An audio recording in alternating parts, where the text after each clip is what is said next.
그죠? Le président, veuillez vous asseoir.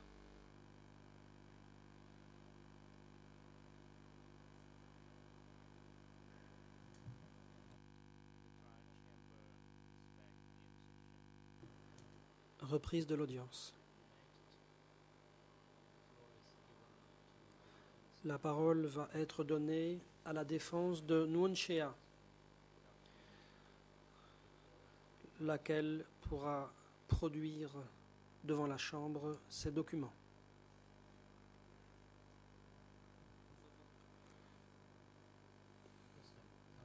Veuillez attendre, maître.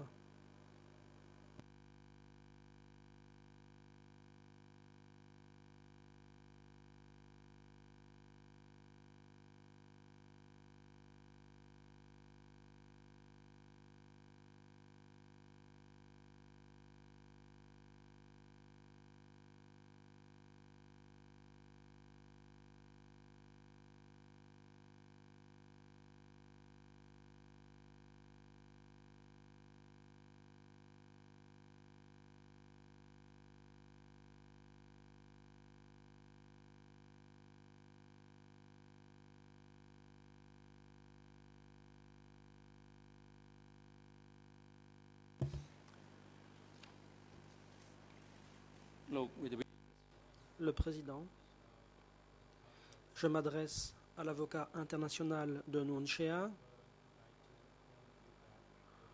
La Chambre vous informe de ce qui suit.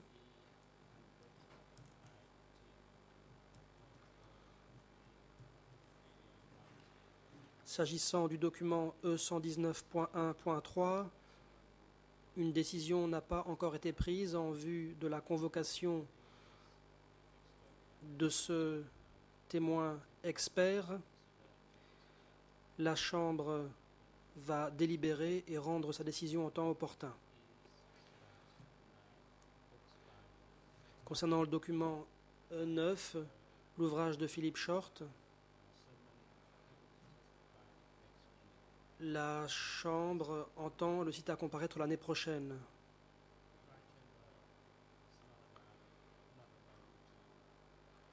La Chambre ne vous autorise pas à verser ce document au débat à ce stade. Veuillez attendre la comparution de ce témoin. La défense. Merci, Monsieur le Président. Ayant été bien conseillé, j'ai essayé de bien me comporter, mais c'est la toute première fois que j'entends cela. Aucune condition n'a été attachée à ces documents. On nous a dit que nous pouvions présenter tout document qui, à nos yeux, était pertinent à ce stade du procès. À présent, à 11 heures, 2 minutes avant que je ne commence ma présentation, laquelle portera justement sur les deux documents que vous avez mentionnés, m'entendre dire cela, c'est remarquable et c'est le moins que l'on puisse dire. Mais d'où vient cette décision ? Pourquoi est-ce que cela n'a pas été annoncé aux parties il y a bien longtemps ? C'est exactement ce que je voulais dire. Le président. La Chambre vous a déjà informé auparavant. Elle a aussi exposé les raisons de sa décision, à savoir qu'il faut mettre de côté ces deux documents pour l'instant. La raison en est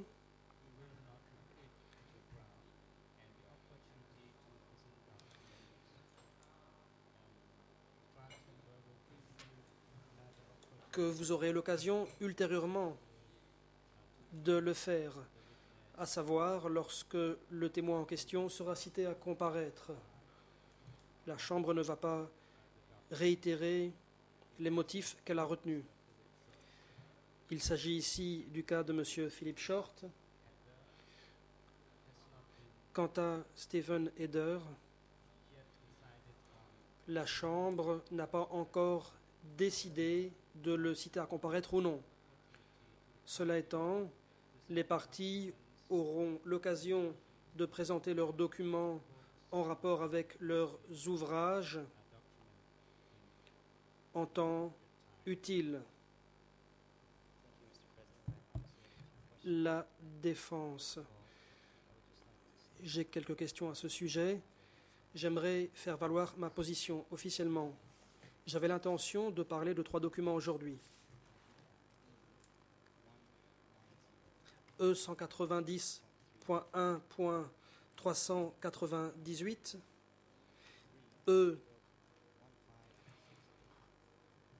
E3.1568 et E3.9. Ce sont tous des documents en E3. Ils ont été versés au dossier depuis longtemps. Comme je l'ai dit, ce que vous avez dit aujourd'hui, vous l'avez dit pour la toute première fois. À 11 heures, la 3e journée de l'audience sur les documents. Cette façon de faire me semble étrange. Elle nous est préjudiciable. Nous avons passé beaucoup de temps à nous préparer à ces audiences. Le président interrompt. Je donne la parole au juge Jean-Marc Lavergne qui pourra apporter des explications. Maître Yanouzzi, la Chambre n'entend pas porter atteinte au droit de la défense de présenter les documents qu'elle estime pertinents. Simplement, elle estime que ce n'est pas le moment opportun. Les juges ont la possibilité de décider de la conduite des débats. Les documents que vous avez présentés pourront être présentés, mais nous estimons qu'ils seront plus utilement présentés lorsque l'expert sera entendu à la barre ou lorsque, éventuellement, une décision aura été prise concernant le témoin Stephen Heder. Voilà. Donc, maintenant, je pense qu'il n'est pas tout à fait opportun de votre part de faire des commentaires sur la décision qui vient d'être prise. Ces commentaires, vous pouvez, je pense, vous en dispenser. Thank you, Judge Lavergne. Maître Yanouzzi, merci beaucoup, monsieur le juge Lavergne. Si on pouvait simplement poursuivre la conversation pour un bref instant pour avoir une idée claire de ce que vous me dites. Je comprends que le document pour Philip Short, on ne peut en discuter maintenant. Mais on pourra en discuter quand Philip Short comparaît devant la Chambre. Ai-je bien compris? D'accord. Le suivant. Pardon. Le deuxième document que j'entends verser au débat est un entretien entre Ben Kiernan et Chia Sim et Heng Samrin. Dois-je comprendre que ce document ne peut être discuté avant la comparution de Ben Kiernan? Ou puis-je peut-être en parler maintenant? E3, barre 1.5.6.8. Madame la juge Cartwright, j'essaie simplement d'obtenir des précisions. C'est tout.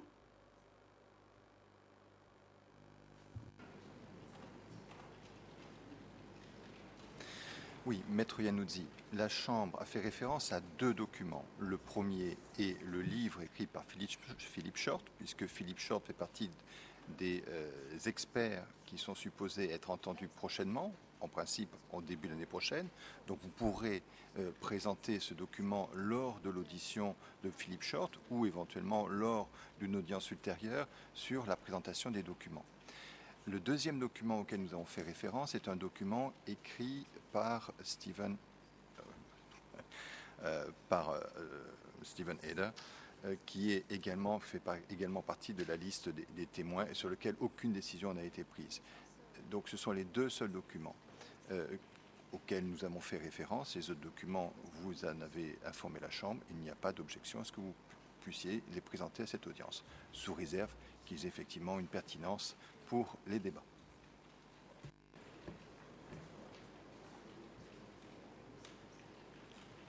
Thank you again, Judge. Maître Yanouzzi, merci beaucoup, monsieur le juge Lavergne. Je crois qu'on y arrive. J'ai une dernière question pour le document de Stephen Heder. Dois-je comprendre que ce que vous avez dit veut dire que si Stephen Heder ne comparaît pas devant la Chambre, il n'y aura aucune discussion sur ces documents? Je vois que les gens pignent du bonnet. Is that correct? Ai-je bien compris? Donc, est-ce exact? La défense de Nguyen ne pourra se servir de cet article si et seulement si Steve Heder comparaît devant la Chambre. Then Non. Voilà, il est clair d'ailleurs que j'ai besoin de d'autres précisions. Bien, s'agissant du document écrit par Stephen Heder, soit Stephen Heder est appelé par la Chambre à comparaître, et auquel cas vous pourrez bien évidemment, au moment de la comparution de ce témoin, discuter ou présenter ce document, soit la Chambre, pour une raison ou une autre, décide de ne pas appeler ce témoin, et une autre opportunité, à un moment ultérieur, vous sera accordée pour que vous puissiez présenter ce document, s'il vous paraît être un élément crucial pour la défense de votre client. Voilà, je pense que maintenant les choses sont parfaitement claires.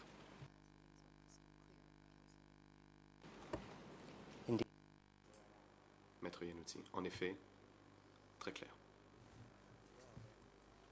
Merci. Eh bien, ce sera donc une très brève présentation de documents. J'ai un document à verser au débat.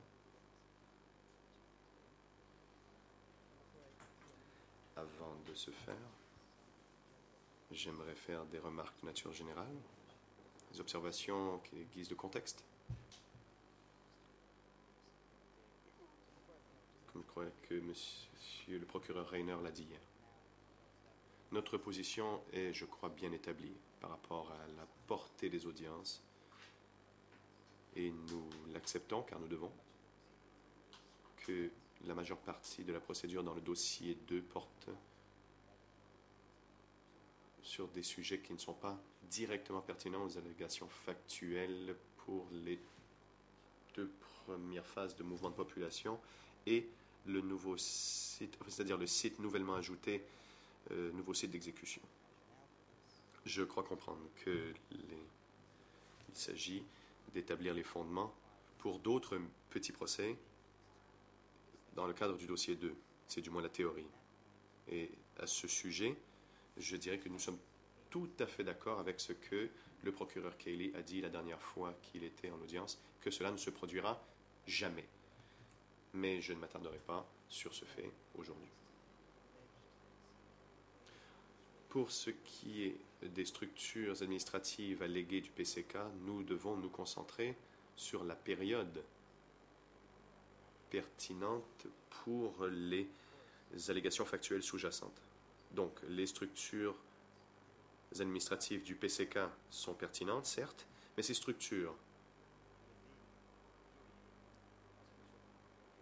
sont pertinentes dans la période un peu avant, un peu après, de la période factuelle que vous avez choisi pour ce procès, à savoir les 2 mouvements de population et le nouveau site de Tulpotrain. Voilà, je voulais dire cela. J'allais faire des remarques en guise d'introduction quant à la longueur des documents que j'ai souhaité présenter, mais ce n'est plus nécessaire car je n'ai pas le droit de parler de ces documents aujourd'hui. J'ai cru comprendre que je pourrais peut-être le faire plus tard. Donc, pour le seul document que j'entends présenter aujourd'hui, je vous demande de le lire du début à la fin et pas simplement les parties que je vais citer. Et ce, à des fins d'exhaustivité. Je vais maintenant présenter mon document. Une fois de plus, il s'agit du document E3, barre 1, 5, 6, 8. Il s'agit de procès verbal d'une série d'entretiens entre Ben Kiernan avec 2 personnes, Chia Sim et Heng Samrin. Il y a 2 extraits que je souhaite lire et je le ferai très très lentement car je n'ai pas remis d'exemplaire de ces documents aux interprètes. Donc, je fais ici référence à ERN en anglais 00 65 18 78.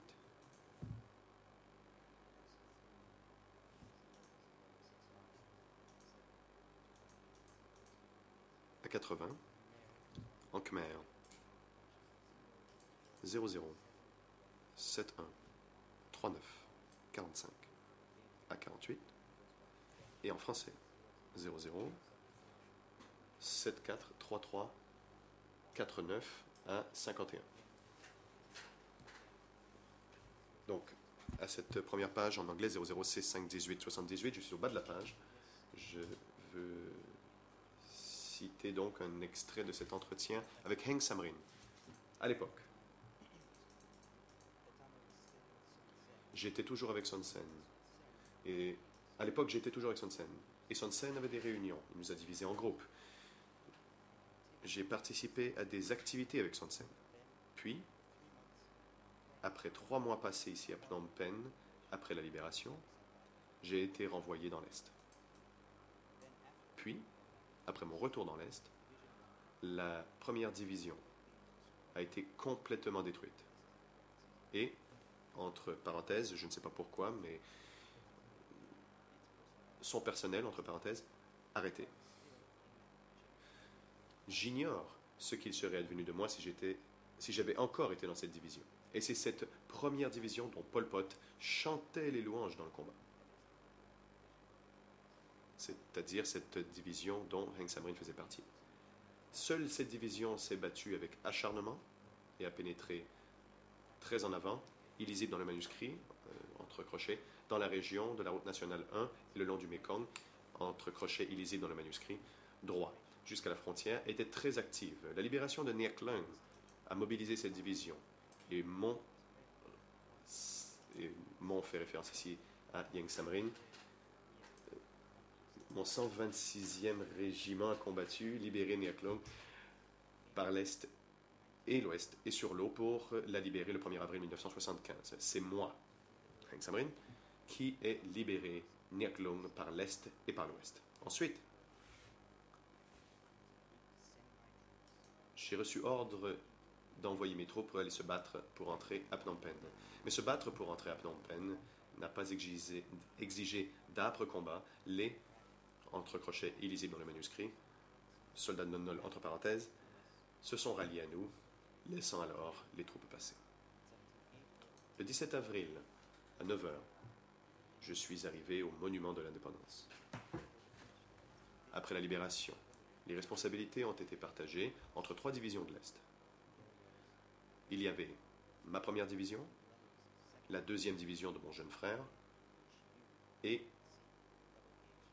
la 3e division de Chieu, C-H-H-I-E-U, qui s'est battue jusqu'à Chroy Changwar avec les fusils des marins.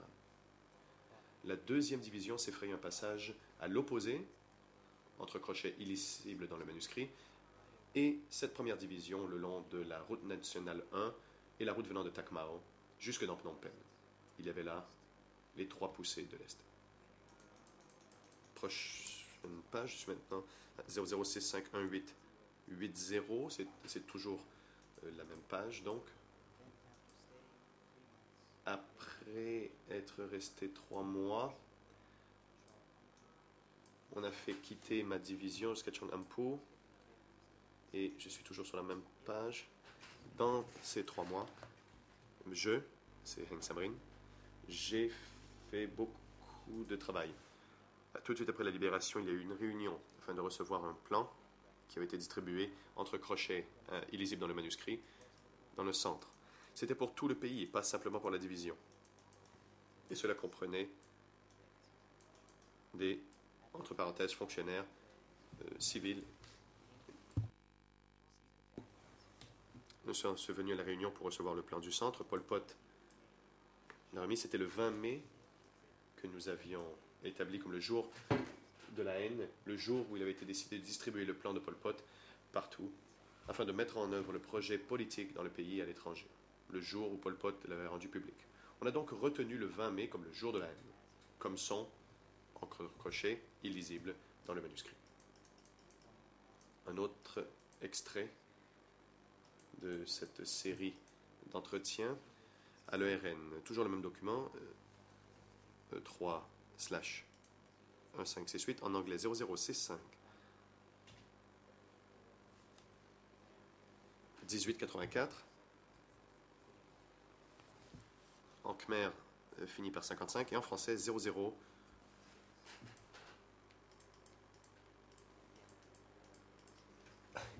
0074 43 56.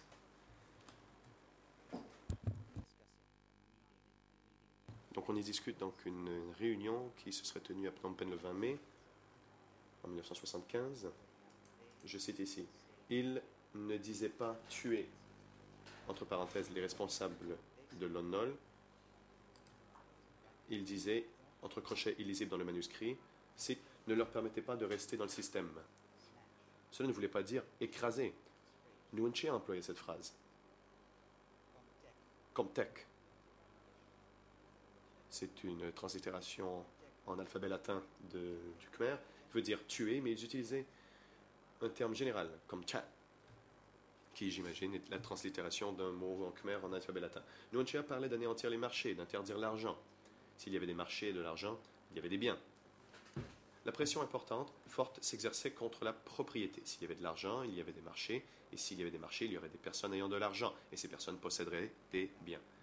Donc, il voulait anéantir la propriété, ne pas tolérer que la propriété privée existe. Donc, laissez-moi reformuler, comme tech signifie tuer, mais eux utilisaient un terme plus général, comme chat. Et je présume, enfin du moins j'espère, que tout le monde ici, et ceux qui suivent les débats depuis un moment, se souviendront d'un échange entre mon confrère Maître Parr et l'expert David Chandler sur ce point même. C'est quelque chose qui a déjà été discuté dans le cadre des débats, c'est important selon nous. Et c'était, je crois, ma dernière citation. Quelques observations générales pour conclure. Et je m'abstiendrai absolument de caractériser les éléments de preuve que je viens de présenter, mais j'aimerais parler, et cela parle ici des limites de l'instruction. Je n'étais pas aujourd'hui en mesure de profiter d'un cache de documents, et je me rends compte que cela ne sera difficile à comprendre car je n'ai pas pu citer les deux autres documents que je voulais présenter. L'argument que je voulais présenter aujourd'hui, avec les deux documents que l'on ne m'a pas permis de citer, était qu'il y a beaucoup, selon deux experts, beaucoup d'autonomie dans les rangs moyens inférieurs, mais je vois que mon confrère vient de se lever, je vais donc arrêter de parler.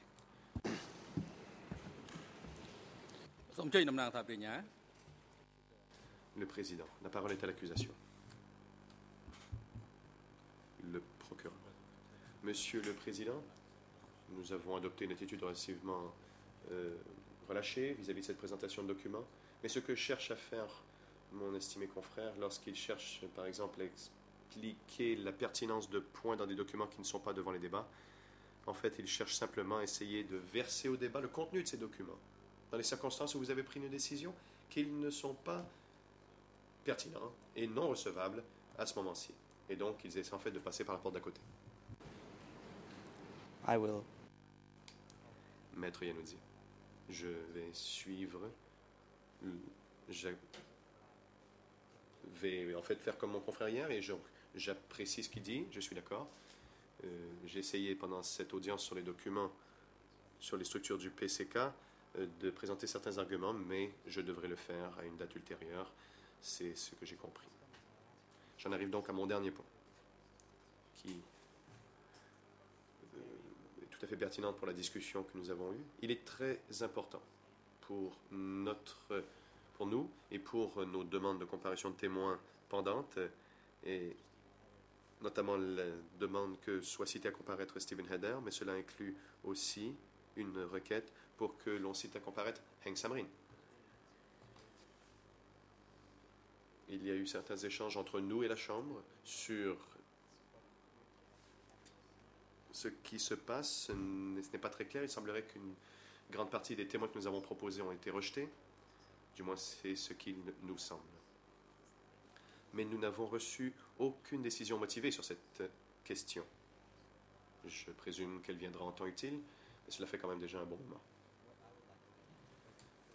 Et j'aimerais demander, et avant, Monsieur le Président, que vous me demandiez de me présenter cela par écrit, je dirais qu'une requête écrite et de notre part sera déposée sous peu, mais j'aimerais, pour les fins du public, souligner la question Comme vous le savez, la plupart des membres du public n'ont pas accès à Internet et ne peuvent pas lire les documents du tribunal. Je dirais donc qu'il y a un grand nombre de témoins que nous aimerions voir cités à comparaître pour ce procès. Nous avons présenté les requêtes à plusieurs reprises, nous l'avons fait par écrit et nous avons présenté. Le président interrompt.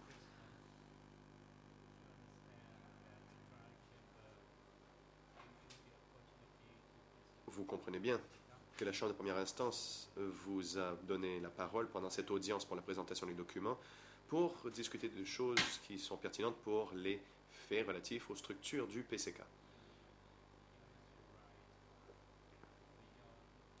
Vous utilisez votre droit de parole pour parler de choses qui débordent du cadre de l'audience d'aujourd'hui.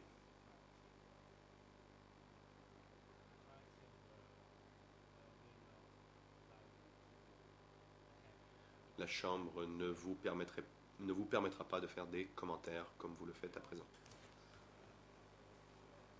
Vos requêtes et les autres.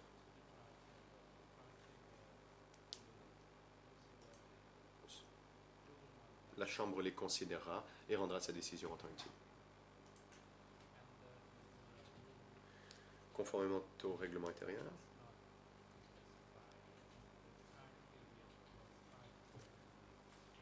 il n'y a pas de délai prescrit par le règlement pour la décision de la Chambre.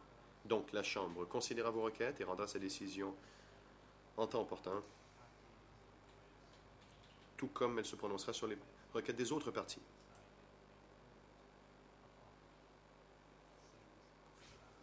Des décisions ont déjà été rendues en 2011 jusqu'à aujourd'hui. La Chambre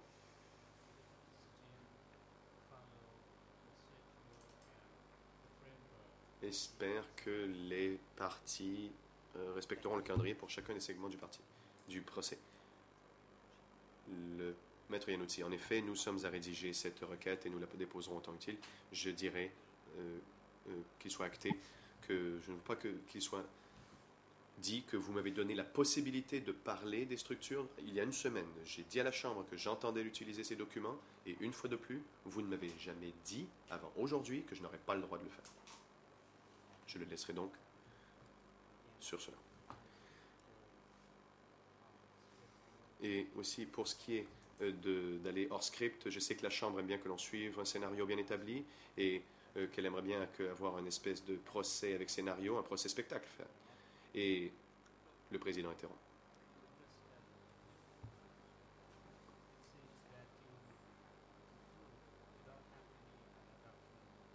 Il me semble que vous n'avez plus d'autres documents à présenter.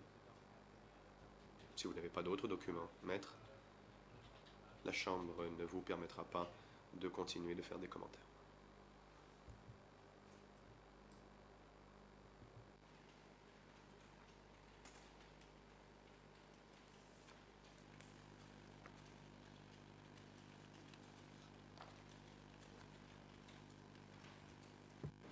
Thank you.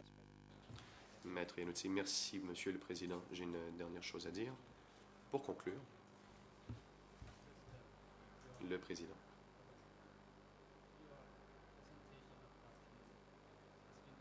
Vous avez terminé la présentation de vos documents?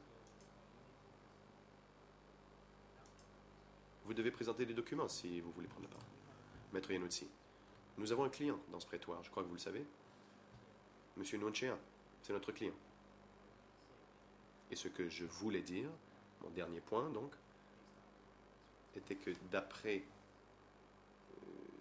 ou plutôt, compte tenu des événements de ce matin, il ne profitera pas de l'occasion qui lui est donnée de commenter les documents. Merci.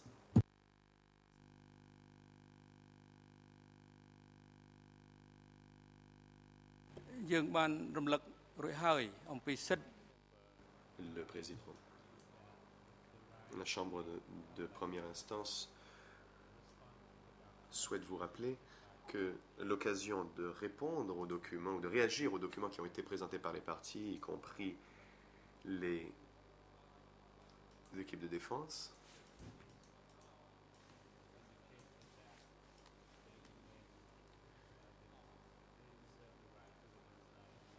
certains des accusés ont le 10 octobre 2012, invoquaient leur droit de garder le silence.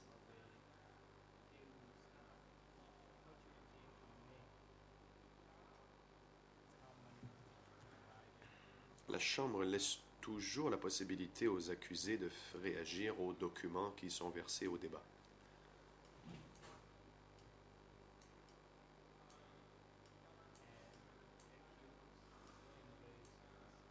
L'accusé peut lever la main et demander à pouvoir s'exprimer en réaction à la présentation de documents, mais seulement sur la présentation de documents par les parties. Maître Iannuzzi. Monsieur le Président, j'ai un dernier point, et c'est tout à fait nouveau. On vient tout juste de m'informer que le bureau des coprocureurs, le 10 octobre, a utilisé une partie de documents de Steve Adair. Je vérifierai la transcription pour le confirmer. Et j'y reviendrai. Si c'est bel et bien le cas, et c'est une possibilité, je n'ai pas mes notes devant moi, mais si c'est en effet le cas, si le bureau des coprocureurs a eu l'autorisation de la Chambre pour se servir de documents de Steve Adair, et je ne dis pas que c'est absolument le cas, je vous reviendrai là-dessus, mais si c'est le cas, eh bien, je m'opposerai absolument au traitement qui m'a été réservé aujourd'hui. Mais je reviendrai sur ce point. Monsieur Nuanchea, il n'a pas de commentaire à faire.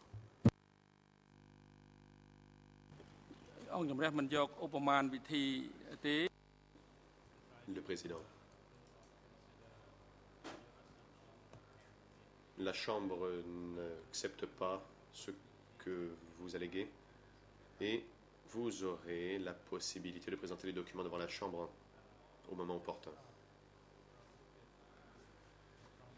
La Chambre ne vous interdit pas de le faire. Les deux témoins experts seront cités à comparaître à l'avenir. Dans le cadre du procès 002/1. Maître Iannuzzi, merci. Peut-être si vous pouviez voir la page 16 du projet de transcription du 10 octobre, vous y trouverez la réponse. Merci.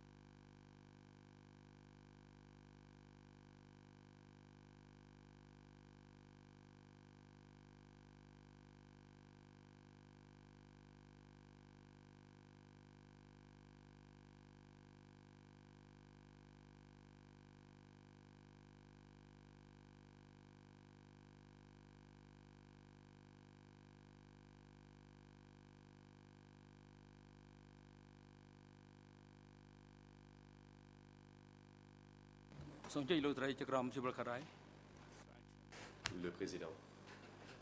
Madame la juge Cartwright, vous avez la parole. La juge Cartwright. Merci, Monsieur le Président. Monsieur le procureur.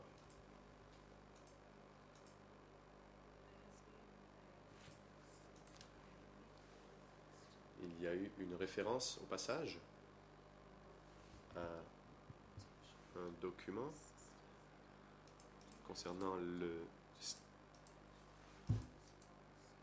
témoin potentiel Steve Adair. Savez-vous quel est ce document? Et pourriez-vous peut-être donner la référence à la Chambre de première instance pour qu'elle puisse en discuter lors de la pause déjeuner? Your Honour, can I say that I'm actually... Le procureur, Madame la juge, je regarde maintenant la page 16. Puis-je lire la page et vous y revenir tout de suite? La juge Cartwright. Oui, en effet, ce serait très utile, merci. I've got a bit more information. Maître Iannuzzi, j'ai des détails ajoutés. Je crois comprendre que c'est le document E3. La juge Cartwright, merci, maître. L'accusation nous informera. Merci beaucoup d'être si utile.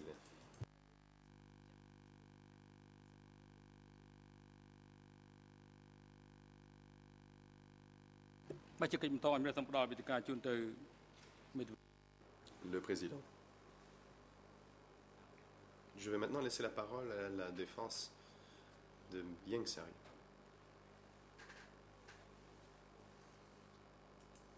Pour la présentation des documents portant sur les structures administratives du Cambodge démocratique. Maître Angoudom. Bonjour, Monsieur le Président, Madame, Messieurs les juges, bonjour à tous. La défense de Yang Sari n'a pas de documents versés au débat, mais nous avons quelques observations à faire.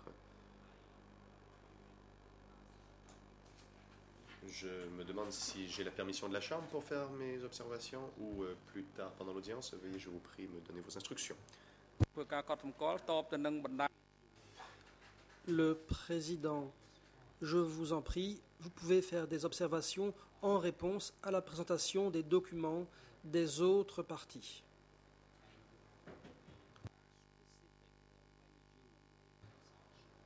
Veuillez faire des observations précises en mentionnant aussi clairement que possible les cotes des documents visés, ainsi que leurs ERN. Vous n'êtes pas autorisé à faire des observations de nature générale. La défense. Merci pour ces indications. J'aimerais obtenir des précisions sur différentes questions. Je voudrais m'enquérir en particulier auprès de l'accusation, dont j'ai entendu les explications. Et après avoir entendu ces explications, je n'ai plus de commentaires.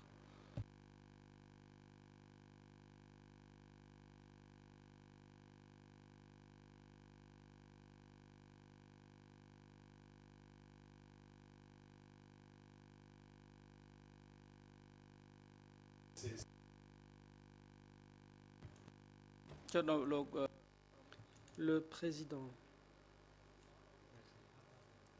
Je m'adresse à la défense de Khieu Samphan.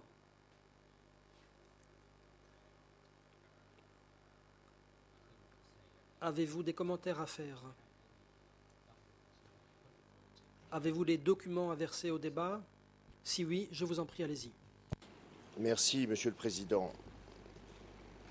En fait, je me mets à la place des personnes qui sont là devant nous dans ce public et qui doivent probablement se demander de quoi il s'agit. Le problème pour la défense de M. Khieu Samphan, c'est que depuis 2 jours, nous sommes sortis du procès. En réalité, ce qui se tient devant vous, mesdames et messieurs, depuis 2 jours, ce n'est plus un procès, c'est une conférence de presse. Et c'est la raison pour laquelle la défense de Khieu Samphan refuse d'y participer. Il nous a été annoncé, en préalable à ces 2 jours d'audience, que les débats qui s'y tiendraient ne porteraient pas sur l'admissibilité des documents qui seraient présentés par les parties et encore moins sur leur valeur probante. C'est ce qui nous a été dit. Et c'est ainsi que s'est déroulée la précédente audience qui avait eu lieu. Tout à l'heure, Monsieur le Président, vous avez indiqué que les parties pouvaient réagir aux documents. Mon confrère veut peut-être intervenir, mais moi je n'ai pas terminé mon intervention, Monsieur le Président. Alors je souhaiterais terminer, et puis ensuite, merci. Donc vous avez indiqué, Monsieur le Président, tout à l'heure que nous pourrions réagir. Le problème, c'est que nous ne pouvons pas réagir au débotté, à la dernière seconde, à des dizaines et des dizaines de documents qui sont exhibés par les parties lors de ce que nous considérons, nous, comme une conférence de presse, dont on nous a dit par avance que nous n'aurions pas la possibilité de réagir et dont on nous a dit également par avance qu'il ne s'agirait pas de discuter de la recevabilité des documents ou de discuter de leur valeur probante. À partir de là, et même si il y a quelques minutes, Monsieur le Président, vous avez semble-t-il, en tout cas c'est comme ça que nous l'avons compris, modifier un peu les règles de cette audience. Nous n'y sommes pas préparés, nous n'entendons donc pas réagir aux documents qui ont été présentés par les parties. Vous aurez remarqué d'ailleurs que pendant ces 2 jours d'audience, les seules réactions qui furent les nôtres furent des réactions uniquement techniques. Voilà. Lorsque M. le procureur utilisait des termes généraux pour décrire les documents qu'il utilisait, alors que ces documents contenaient des termes plus précis, je l'ai fait remarquer, ce type de réaction. Maintenant, la défense de M. Queussampan n'entend pas participer davantage à ce genre d'audience. Nous sommes, à notre sens, en dehors du cadre du procès. Nous sommes dans le cadre d'une exhibition de documents dans lequel les droits des accusés ne sont pas respectés et nous n'entendons donc pas y participer.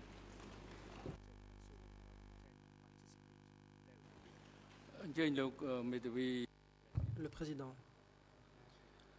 La parole est au co-avocat principal pour les parties civiles. Maître Pic Ang. Bonjour, Monsieur le Président, Mesdames, Messieurs les juges, et bonjour à toutes les personnes ici présentes. Peut-être que je vais intervenir trop tard, le moment est passé. Le Président, dans ce cas-là, vous n'avez pas besoin d'intervenir, s'il est trop tard. Vous n'avez plus la parole. La défense de Nuon Chea demande la parole. Vous ne pourrez pas intervenir, la question a déjà été traitée. Qu'en est-il de la partie civile ? Vous avez épuisé votre temps de parole. Maître, les parties ont déjà échangé des observations. Vous n'avez donc plus la parole pour parler de ce point.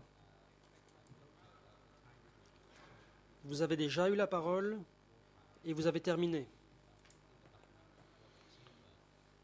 Vous avez présenté vos documents. La parole est à présent à la partie civile.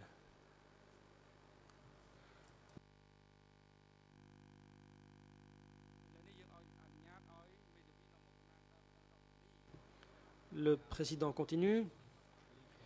Le co-avocat principal cambodgien pour les parties civiles a dit qu'il était trop tard pour intervenir. J'ai dit que dans ce cas-là, il ne devait pas prendre la parole, mais apparemment, il semble avoir quelque chose à dire. Je lui donne la parole. Maître Pic Ang. C'est peut-être trop tard, mais je souhaite soulever un point qui est essentiel à l'intention du public en général. Ces 2 journées d'audience avaient pour objectif de verser au débat des documents qui sont des éléments de preuve et qui revêtent une très grande importance. En effet, ces pièces contiennent des informations de fond qui intéressent le public. À l'avenir, ce document pourrait être versé dans le domaine public. Que les choses soient donc bien claires, on ne saurait prétendre que ces journées d'audience ont été inutiles. J'aimerais aussi répondre à l'observation faite par la défense de Ieng Sary. L'avocat de Ieng Sary a reçu l'autorisation de faire des observations précises sur certains documents présentés par les autres parties. Quant à Maître Verken, il a parlé d'observations de nature générale uniquement, au motif qu'il y avait un très grand nombre de documents et qu'il ne pouvait pas tous les examiner en profondeur.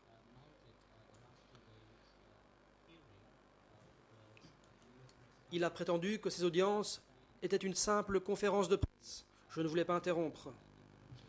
Mais j'ai considéré que l'intervention de Maître Verken était déplacée. Le Président. La défense de Nunchia souhaite-t-elle aborder un point? La défense. Mes excuses, mon micro était éteint. Je voulais dire une chose. Mon confrère, Maître Verken, a soulevé une nouvelle question. Le point de savoir si les partis pouvaient faire des objections visant les documents. Et je suis tout à fait d'accord. Ce matin, c'est la toute première fois que quiconque a entendu cela de la bouche du président. Cela n'a jamais été dit au parti. Dans le cas contraire, de toute évidence, nous tous, de ce côté-ci, nous aurions fait des objections, nous aurions fait des commentaires de fond, nous aurions réagi, répondu, nous aurions fait quelque chose en réponse au déroulement des événements. Ce qui nous a été dit, c'était qu'on aurait une présentation de documents. Mon confrère a parlé de conférence de presse, le terme est bien choisi. Des documents ont été présentés sans commentaire et sans débat. C'est ce que l'on nous avait dit. Ce matin, à la dernière heure, le président affirme que c'est une audience contradictoire. Cela me paraît tout à fait remarquable. Vous êtes un juge-président tout à fait remarquable.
Le Président. Je vais donner la parole à la juge Cartwright. Je vous en prie. La juge. Merci, Monsieur le Président. La Chambre va délibérer sur les commentaires faits récemment par l'avocat de Nunchia. La réponse va être donnée après le déjeuner. Entre-temps, est-ce que l'accusation pourrait nous indiquer les références pertinentes? L'accusation. C'était le 10 octobre. L'accusation a versé au débat 2 résumés anglais de l'étendard révolutionnaire. Ce faisant, l'accusation a bien précisé qu'il s'agissait de résumés anglais dont l'accusation pensait qu'ils avaient été préparés soit par Steve Eder, soit par Ben Kiernan. Voilà donc les mentions faites de Steve Eder ce jour-là. Quant au numéro concernant l'étendard révolutionnaire, c'était E3/724 et E3/731. Cela concernait Steve Eder et auparavant, les juges avaient rendu une décision sur les documents de Steve Eder au fin de l'audience sur les documents. Il n'est pas question d'un interview effectué par Steve Eder. Il s'agissait d'un résumé de l'étendard révolutionnaire et nous pensions que le résumé avait été établi par Steve Eder. Puisque j'ai la parole, j'en profite pour dire que nous avons des commentaires à faire concernant le résumé qu'a fait Maître Verken. Il s'agissait d'audience pour verser des documents au dossier, ce n'était pas une conférence de presse. Peut-être qu'il pourrait réfléchir à ce qui s'est produit ailleurs, quand un juge anglais, Richard May, dans un autre tribunal, jugeait l'ancien président serbe Milosevic. Il a dit très clairement que les avocats avaient pour rôle non pas de faire du théâtre, mais bien, en l'espèce, de présenter des documents pertinents qui n'ont pas encore été vus par les juges. Nous pensons qu'il s'agit d'un exercice juridique légitime. Peut-être que la défense devrait rentrer dans ses plumes et se concentrer sur les pièces.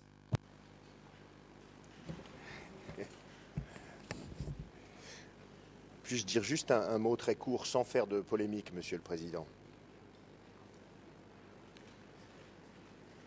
Sans faire de polémique, je voudrais, et sans répondre aux dernières phrases de Monsieur le procureur, je voudrais réaffirmer ici qu'il nous a été dit par votre chambre ou Madame Lambe, qui la représente dans les échanges que nous avons préalablement aux audiences, que cette audience de présentation de documents ne concernait ni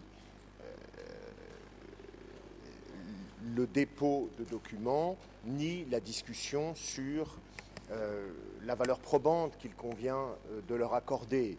Il nous a été dit que cette audience avait pour objet de permettre au public de prendre connaissance de documents dont d'ailleurs la plupart ont déjà des cotes en E3 sous votre contrôle, Monsieur le Président, et que le but de cette audience était pour la Chambre de permettre au public cambodgien d'avoir une meilleure connaissance des documents qui sont utilisés devant elle.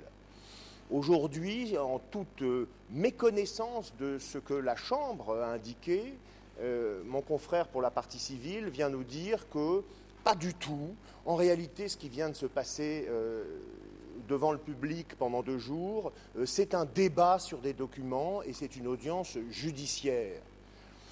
Moi, je m'en tiens à ce que votre juriste hors classe nous a annoncé et je prétends qu'il ne s'agit pas d'un débat à partir du moment où nous ne discutons pas devant vous de la validation de documents en E3 ou de la valeur probante de documents qui pourront être utilisés lors de votre délibéré. À partir de là, il me semble que la discussion est close et je ne comprends pas que, Monsieur le Président, vous ne l'indiquiez pas aux parties clairement à l'instant afin de clarifier les choses et d'éviter tous ces débats stériles.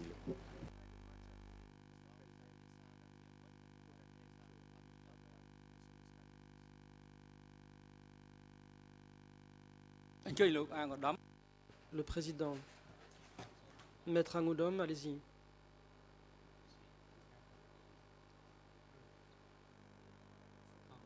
Des commentaires ont déjà été faits par l'accusation, vous les avez entendus. Maître Angoudom, Monsieur le Président.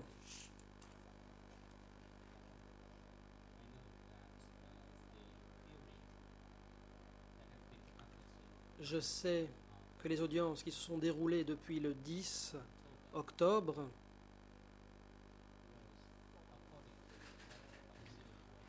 ont été organisées en application d'une lettre envoyée par la juriste hors classe. Il ne s'agissait pas de l'admission ou non des documents. L'audience visait seulement à écouter la présentation des documents, à verser au débat des documents nouveaux.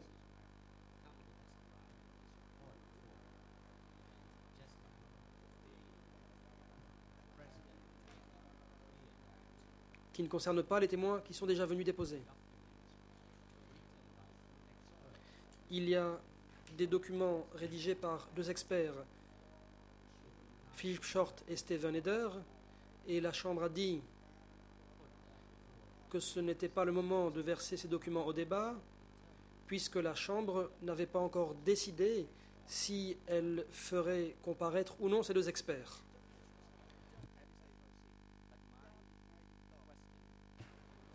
C'était la première chose.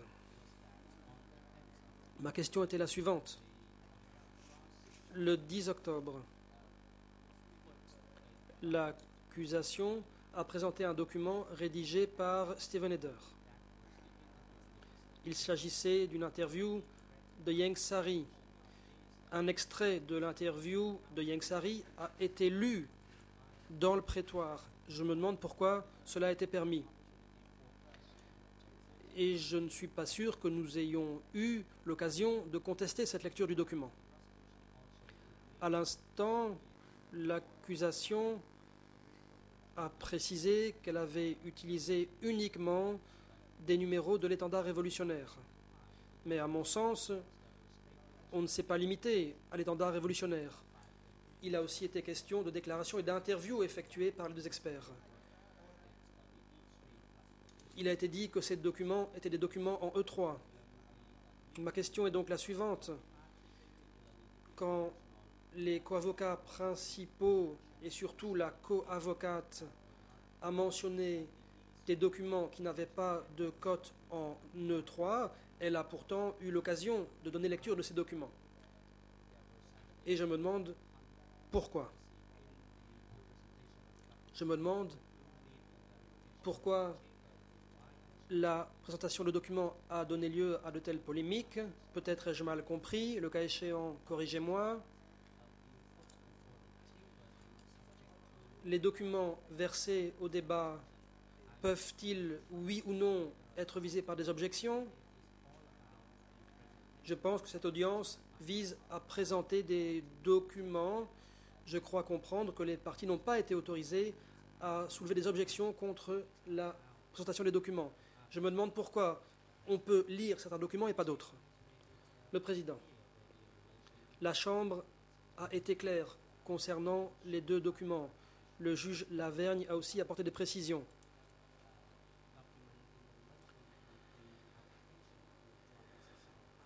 Concernant les demandes de constitution de partie civile,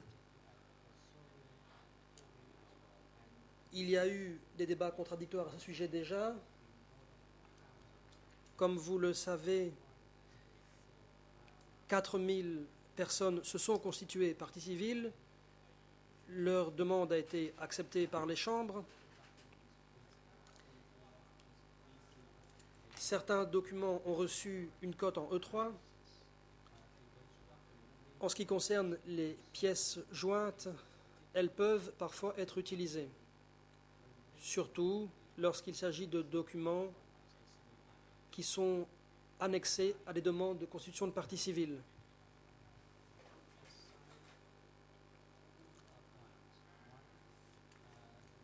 Il y a deux points précis. D'une part, la question des experts. D'autre part, la question des documents que les parties sont censées produire devant la Chambre. Les parties pourront verser les documents au débat le moment venu. Ceci vise à favoriser le bon déroulement des audiences. Sur le deuxième point, si les parties veulent faire des observations sur des documents qui ont été présentés, il est possible de le faire.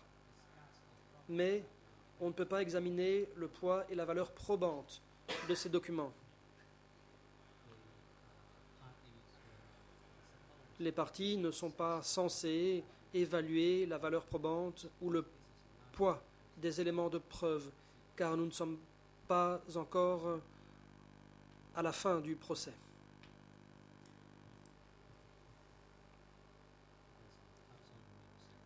Maître, je vous en prie, allez-y. Maître Angoudom, merci. S'agissant du titre des documents versés au débat par l'accusation, à savoir une interview faite par M. Eder, c'est le document E3/89.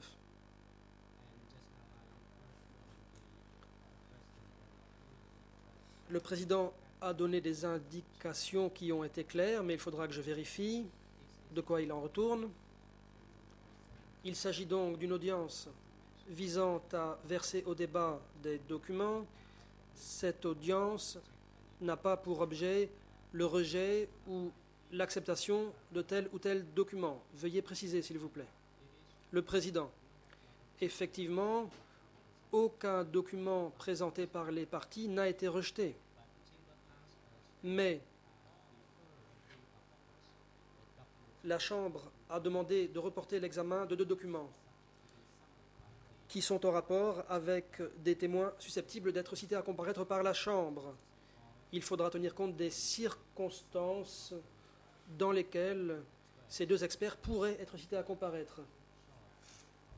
Monsieur Philippe Short a déjà été cité à comparaître, mais comme il était trop occupé, sa déposition a été reportée au début de l'année 2013. En ce qui concerne l'autre témoin expert, les parties ont été informées que la Chambre était en train de se demander s'il convenait ou non de convoquer cette personne. Comme l'a déjà précisé le juge Lavergne, de façon très claire, et d'ailleurs il a aussi demandé aux parties de présenter des documents le moment venu, c'est ainsi que l'on procédera, et cela aura lieu en 2013.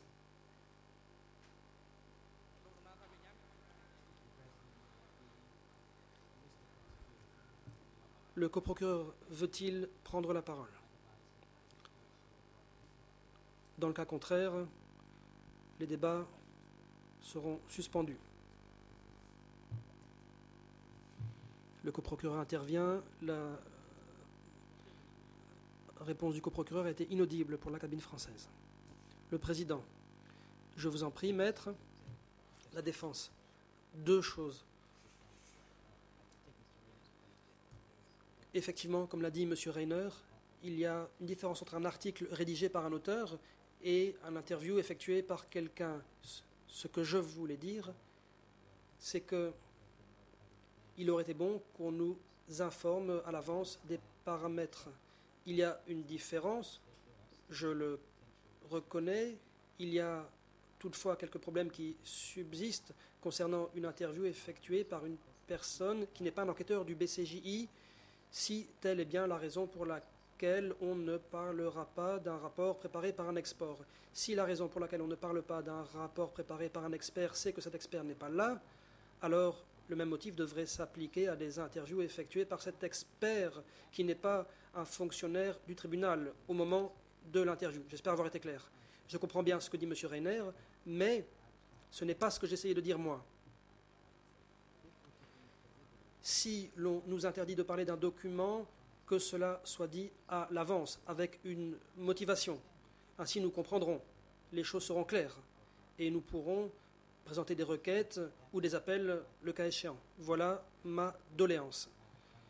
Et enfin, dernière demande, je demande que Nunchia soit autorisé à passer l'après-midi dans la cellule temporaire. Il a mal au dos, à la tête et il a du mal à se concentrer.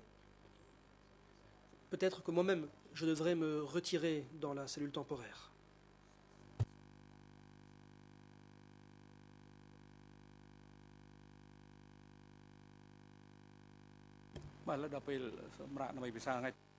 Le président, le moment est venu de suspendre les débats pour le déjeuner.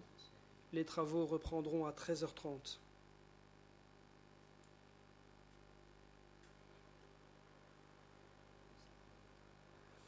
Cet après-midi, la Chambre entendra la déposition d'une partie civile.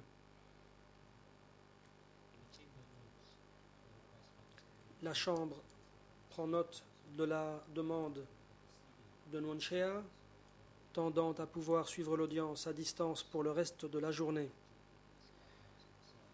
pour raison de santé. La Chambre fait droit à cette demande. Nuon Chea pourra donc suivre l'audience depuis la cellule temporaire pour le reste de la journée. Monsieur Nuon Chea a expressément renoncé à son droit d'être physiquement présent dans le prétoire. La défense de Nuon Chea est priée de remettre immédiatement à la Chambre le document de renonciation portant la signature ou l'empreinte digitale de l'accusé Nuon Chea.